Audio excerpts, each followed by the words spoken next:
Okay, now we're going for our Cavatelli video.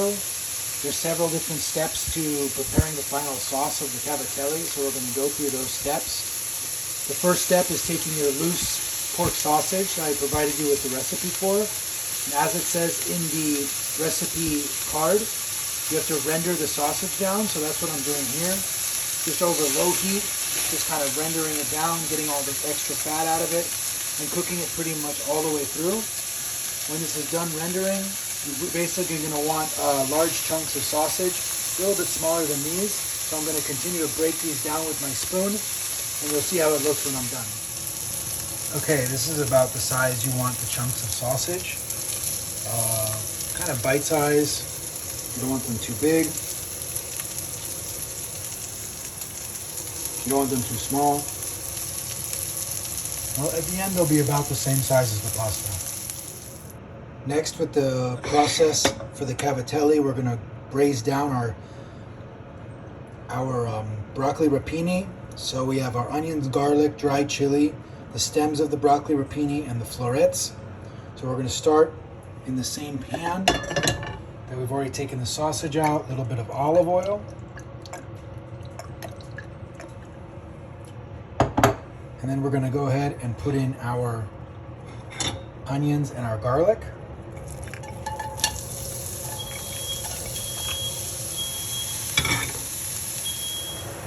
Okay, I've added in my broccoli rapini tops, and we've been braising for about 10 minutes now. Let's take a look at them.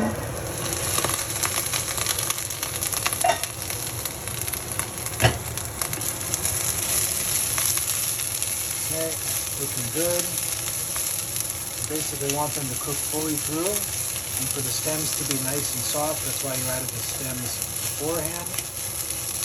You don't really want to add water to this. You want to kind of let the natural water fall out of the rapini. So if you need to just control the temperature of your fire, just go ahead and cover them and keep your fire really low.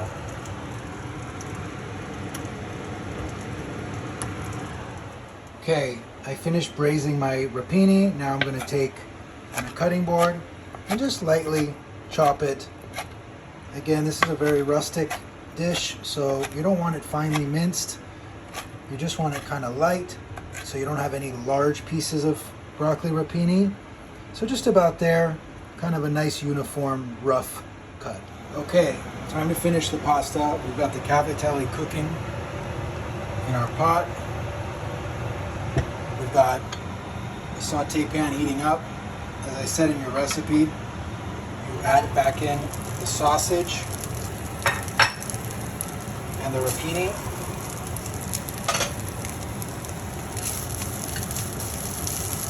I'm a one-man show tonight, so forgive me if I have to put the phone down at any point.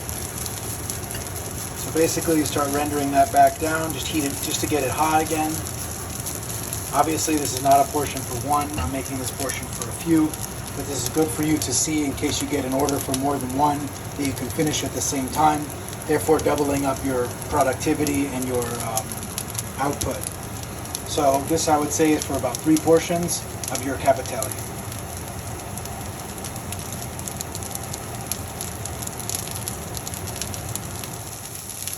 Okay, so you don't want any color on this whatsoever. So just while they get nice and hot, you're going to go ahead and add your chicken stock,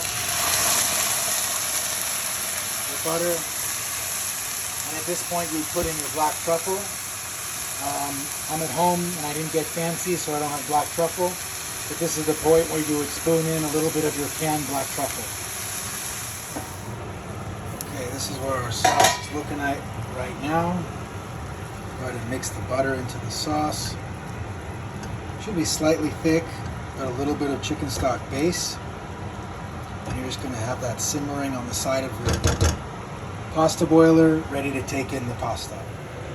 Okay, the noodles are done cooking. I'm going to go ahead and add them into the sauce.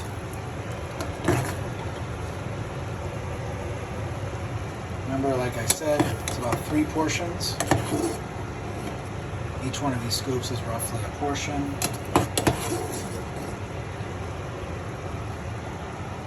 Okay, right when that hits the pan, you're going full up on that fire.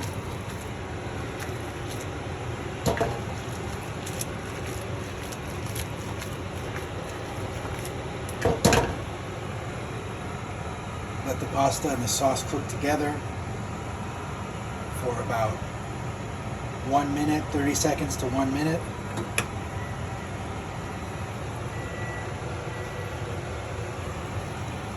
Cavatelli has a lot of starch, so it can really absorb a lot of that sauce. We're looking pretty good right now.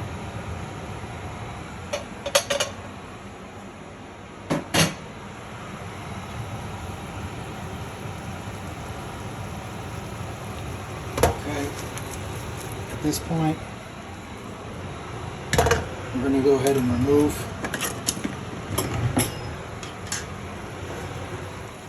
the pan off the heat as described in your recipe. Going to add fresh olive oil. Keep stirring and mixing to expose more of that starch and suck up more of that delicious sauce. If you guys are tasting this pasta and feel like it needs a little bit more truffle flavor, I recommend a little bit of white truffle oil. It'll also give it a nice kick. Then we're going to put in some pecorino cheese just to kind of bind the pasta together.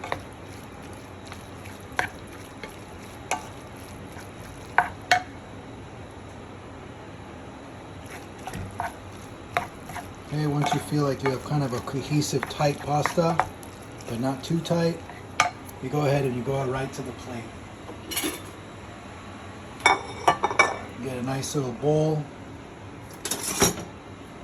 Take your spoon and you go right to the plate.